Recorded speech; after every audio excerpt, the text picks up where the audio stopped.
Here in Pyongyang, government officials are strongly condemning this latest round of UN Security Council sanctions, using words like evil, vicious, calling it a full-scale economic blockade.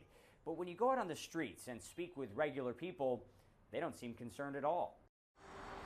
It's tough to find a traffic light in Pyongyang. Traffic cops direct the flow of cars. The streets noticeably busier each time I come here.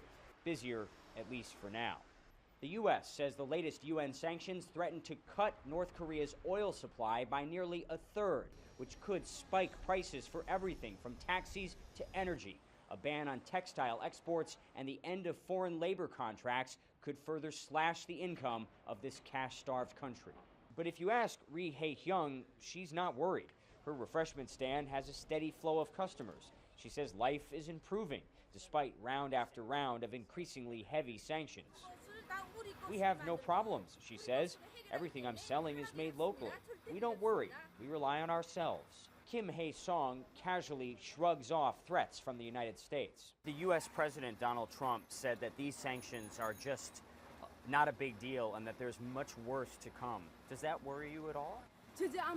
We don't care what the U.S. president says or what the outside world thinks about us, she says.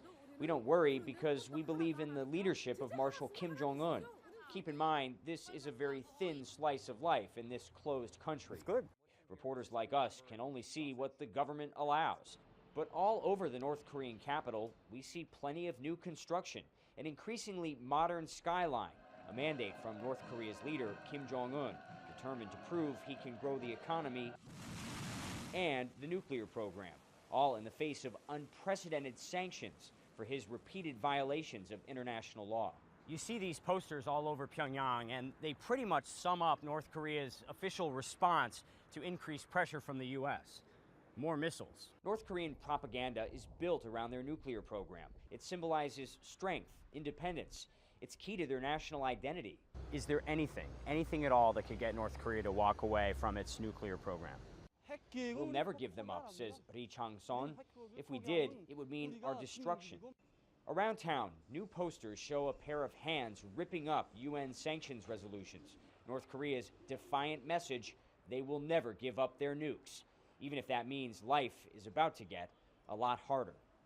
And that really is the bottom line. North Korea says nuclear weapons are vital to their survival as a nation. And they say these latest UN sanctions will only speed up, not slow, their development of weapons of mass destruction, threatening to escalate an already dangerous situation even further. I'm Will Ripley reporting in Pyongyang, North Korea.